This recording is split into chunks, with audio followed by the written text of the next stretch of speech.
1 week after his introductory message to all Bradco Companies clients, Joseph W. Brady follows up with details on industrial and retail market.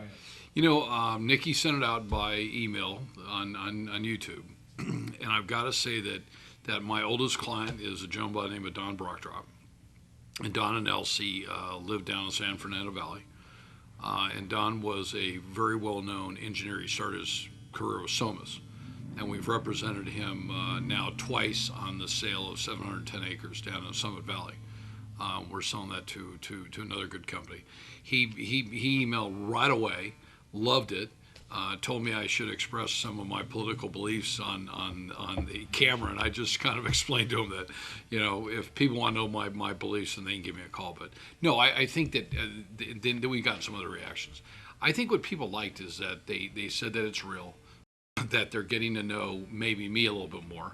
You can't, for years I think, Terry, we hide behind a brochure, you give speeches and they don't necessarily be there. I've spoken 1,000 times and very few of our clients have really seen that. So one of the things that I kind of want to get across today and in the next couple of weeks, today I want to talk a little bit about the industrial market, which is a huge market and probably the biggest driver of real property in the Inland Empire. Mm-hmm. Okay, so and then I want to talk a little bit about retail because people constantly ask me what impact has COVID had on retail. And it's going to have a pretty serious impact. It's had a serious impact on our project out in Barstow. And then next week we'll talk about office and medical office. And then probably the week after we'll talk about land and where that's going. So as far as the industrial market goes, we've got a market area. So from the Cajon, this is also pretty cool.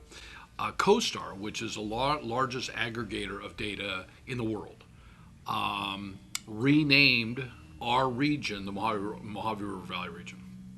And I was taken back. I was very humble. I really appreciate what they've done. So they measure like we measure from the top of the Cajon Pass out to the state line and from the LA County line to the Lucerne Valley.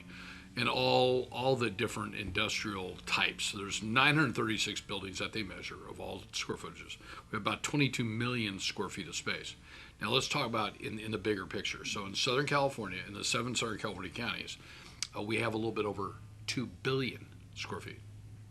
2 billion square feet of space. When you get out the Inland Empire, including the high desert Mojave River Valley region, we have about 675 million square feet of space. Vacancy rates are really low. People like Dr. John Husing, Prologis, all the developers know how many of these bigger boxes that you can build, and the area down below is running out of them. So there's an announcement that's pending for a big one that's coming into Hesperia. I congratulate Niles Benson and Larry Bird and the council. I congratulate Rod Yankee and his staff, and the developer whose name I won't say because then that would give away who it is. But that's a deal that's done, and that's going to bring some real legitimacy up here. But the bigger problem is this: we have very little space, and part of the problem has come that people can't afford to build and to develop space today with the fee structures that we have up here, and even construction costs. So contrary to popular demand, construction costs have probably escalated, I would imagine, 60% since the 08-10 downturn. So to build a building up here might take, let's use a 30,000 square foot building. Might cost $100 a square foot on concrete tilt up to build. The cities don't want metal buildings anymore. So the days of the metal buildings that we saw in Hesperia and down in Atlanta and Apple Valley, those days are over. So the cities have really kind of said, we want to see nice buildings with nice landscape on the outside. The taller, the clear height is what we measure from the seat is real important. We have a very low vacancy factor. We're down in like the 4%, which is pretty serious. So when people call me and say, Joe, I've got 50,000 feet that I need in the high desert region, it's not a question of going to CoStar and LoopNet and trying to figure it out. You're now really backing in and trying to say, okay, so let's write a letter to a couple of these people. Let's go drive the buildings, literally knock on the door and say, are you willing to move out, or are you moving out? Is something going to go wrong? So the high desert has been blessed with a very stable industrial market. But then part of that started back in 2015 when the city of Atlanta decided to get in the marijuana cultivation business. And you took Park 2 and Park 3. And I think between the two of them, about 4 million square feet have gone into the marijuana cultivation. So Case in point, we did the first industrial lease out there. It was either a 10 or 20,000 square foot building. It was on Koala. That building, we were getting 35 cents a square foot on our listing. We were able to bring an offer to the landlord at $1 a square foot. Okay, today that same building would lease for $2 a square foot, where if you took that building and you moved it over to Victorville, it would probably get 60 cents a square foot. So what marijuana does to a building at this point in a market like ours, and what the marijuana cultivators look for, that's low taxes.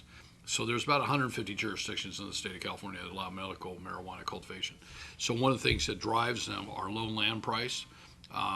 If they want to build themselves, because then they're not subjected to an existing building and a landlord saying, hey, Terry, if you want this building, this is what you're going to have to pay. We saw rents go from, we had a concrete tilt building out off Rancun that in the market in 2009, 2012, 2014, we would have got maybe 35 cents a foot, 40 cents a foot, triple net, okay, where they're paying the per share of taxes. Fortunately for the landlord, we delivered a lease at $3.25 a square foot. So that's what medical marijuana did. It was pretty serious. So the market appears real tight, and the company has captured the big stuff in Sterling. So they've built 5 million square feet of LEED certified stuff. That's Dougal Egan out of Foothill Ranch and Brian Parno and Anita Tuckerman. They've done a great job. And anybody watching this, any client that, if you're a client now or you've been a client in the past or you're being a client in the future, if you want to really know what the industrial market looks like, drive out to Southern California Logistics Airport, the former George Air Force Base, and really take a look at the buildings that they have built. Sterling has built absolutely the best buildings possible. They're LEED certified, so they have more energy efficiency. There's all kinds of things that go into being LEED, and it's LEED certified. We're proud to have done the largest lease of any broker in the high desert ever.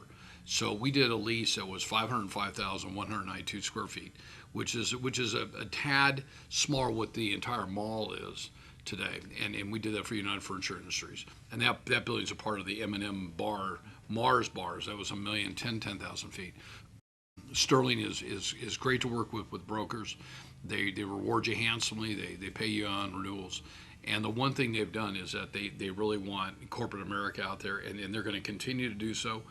They've been lucky to partner with Prologis. Kim Schneider is president of Western United States, and it's just a great campus. That project out there has an entitlement for 60 million total square feet. So they still got 55 million square feet to go, and they've done a great job. They're great to work with. I think the city likes working with them.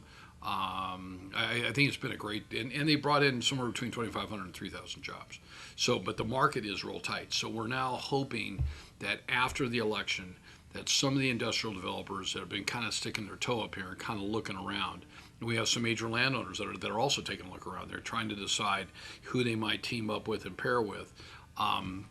That we can get some smaller buildings built, buildings that are in the 5 to 25,000 square feet, 30-foot clear, ESFR, sprinklers, docks, with truck wells, and we're hoping that we can get that done.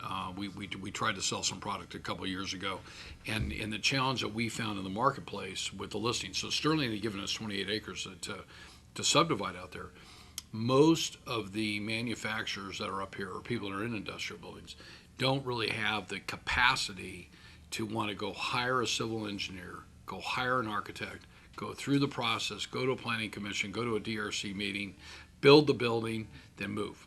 So I think whoever comes up here that is able to develop out a schematic and a land plan and be able to say to somebody, Mr. Kurtz, you and your manufacturing company will have space up here in a year. It gives them 6 months in order to build. Now they can deliver it. So I think that's really going to be, the secret. And I think that's what all the brokers are looking for. We just have very, very little product. So your question about vacancy. So we have about a 4.3% vacancy. So vacancy means what is vacant. You can turn today. On the availability, we're somewhere probably around the 6 to 7%. So availability takes into account what's coming due and what's going to be coming up on the market. So in the last year, we absorbed like 316,000 square feet, which is not a huge amount when you look at 22.2 million square feet. But that still tells you we have somewhat of a healthy market. And the rents, the average price is $145 a foot, which is, if you go back to when I first came on up here, and if you said to somebody, this is what you would see 20 years later, people would have said you're absolutely, crazy. So the market is not only, it's not only healthy, but the rents have also really jumped. So we're seeing rents in the 65 to 85 cents a square foot. And you know what? When people wonder and they come up here and they say, I'm looking for that building, and I know you got some at 35 cents a foot, I say, it doesn't exist. Supply demand tends to raise the bar on that, and that's what's happened. So. Joseph W. Brady's Bradco Companies have a rich and steeped history in obtaining updated and current statistical analysis of all aspects of the real estate market. Well, I think we're rich in it. Terry, this is kind of, it's kind of funny that you kind of remind me of that. Back almost 20 years ago, back in '04, I hired a team of people. We paid them $130,000. We got them office space next to Anaheim Stadium, all the file cabinets they needed, and they personally came out here and measured every single building. That's down where the Angels are, because they're both from Orange County, two great ladies, and they came up and measured. I was a couple of years ahead of my time, where today with CoStar we pay about $1,000 a month to get the data we do. So while people think that we're really smart, we're not. But what separates, I think, a couple of the brokerage companies up here, there's only a couple of us that do this, because the smaller ones can't afford to do it. Because you're talking about 12,000. I mean, at $1,000 a month, do you know what kind of car I could go lease? Something really nice. And that is just on the data side. That doesn't include marketing on LoopNet. So when people are Googling, they go to LoopNet and they go, wow, these guys are really, our LoopNet bill is enough to choke. I mean, you could lease a really nice car with that. But so retail, we know nationally, has had some real challenges. Retail in the future is going to have some real challenges. Retail's not going to go away. There are still people like me that, sure, I might need to buy some. So this morning I needed a hand brace. Thumb's gotten really bad. I'm able to email my doctor, who's my friend, and I said, where would you go? And he sends me two suggestions. I click on one, and it's coming from back east. That's not to take away from somebody here, but I didn't want to go around to 4 or 5 places and look for a hand brace. Our market's got about 18 million square feet of retail space. So we have 22.2 million square feet of industrial space. We have 18 million square feet of retail. The three retail projects that have really done the best in the last couple of years have been Lewis's Hesperia Marketplace down on Main and I-15 where Target is. They've done an exceptional job. They're an exceptional landlord. They're able to build for cash. They have no debt. And the nice thing about them is that they are very concerned about the tenant mix that they have, who they're going to allow in there. Credit has to be exceptional, but they want to be sure that they partner with companies that are going to withstand a COVID. So, when you look at when they started leasing out there 5 years ago, they weren't looking at COVID. But when they look at a financial statement and they look at the tenant and how many places do you have across the country, they're also looking at how strong they are. They've got the Target Center out in Apple Valley, and then you've got the new JH Realty bought Jess Ranch. That was an $85 million acquisition this last year. So that was the biggest sale this last year. But we have 1,835 retail buildings up here. So they could be a single tenant building. So that could be a standalone Wendy's. That would be considered a retail building. The net absorption last year, okay, after vacancy and all the moves in and moves out and subleases, we only had a net of about 15,000 square feet. Not very good, but right now we know availability-wise we have about 1,900,000 square feet coming online. So that's going to increase the availability rate up to about 11%. So that's kind of in line where I think we see the other, where we see other product going. But it's going to create some opportunities. So I think eventually we will see Amazon come in the marketplace. So Amazon's coming into the national marketplace in Southern California with groceries, 35,000 square foot grocery stores. They've come in very quietly. They've acquired property. They're leasing property, and nobody knows who's going to go on in there until the day they open. So I think that they'll come on up here. You know, we got Aldi that's come up here. You've got Joe Rich and Rich Development's done a great job on the project on Fish Hatchery Road and Bear Valley. They did the one down in, you know, down on Main Street. So you've got those retailers are still expanding. So while the, you know, glass is half empty or half full, I still think that it's half full. I think there's opportunity. I think that retailers are also going to go where people are going to move to. And there is, we're seeing a big move down in the lower desert from LA and Orange County. I mean, we see data that says there's a lot. We're also getting people moving up here because of the affordability issue. I don't think at the same rate that they're moving the Coachella Valley, because there's a little bit more, there's some more dollars out of Orange County along the coastal plain that are pushing people down there that say, I can operate my business out of my house. And so I kind of know that my mom passed, and we've been interviewing brokers, and what they have told us, and they all told the same thing. There is an absolute pattern of people coming out of LA and in Orange County with money that now want to move down the Coachella Valley and kind of move full time because of they just don't want to be around the dense urban environment. But you know, I think that where we're going to still see some development up here of retail, albeit slow. So you've got Texas Roadhouse. I mean, we're talking to retailers about going on out there. It's been a little slow, but I think that we still have some great opportunities to do things. Progressive Real Estate, Brad Newmansky and his team, they've got the project with Michael Sheegan. That's between 2nd and 3rd on Bear Valley Road. McDonald's is going to go on the northwest corner there, right across the street from Desert Valley. And then down at 3rd, he's going to have a big gas station and car wash going in. In the back, he's going to have a couple hundred apartments and a big storage facility. And so he's looking, so his team, Roxy and Brad, are looking for some more retailers up front. That project is a real project. We're starting to see some of the apartment people kind of stick their hand in and say, you know, is there an opportunity? There is going to be an opportunity, I think, for that, because of the speed train. That's something we can talk about later on. I think probably in January, where we're going to want to go out and introduce you to a friend, and we're going to talk about the speed train and what that's going to do. So that's going to drive rents up here. That's going to drive rentals in single-family homes. I would bet that in a 2-year period of time, you will see rents in single-family homes jump 25%. Because supply and demand. So you're bringing in a lot of construction workers to build a project that's, you know, almost $4 billion.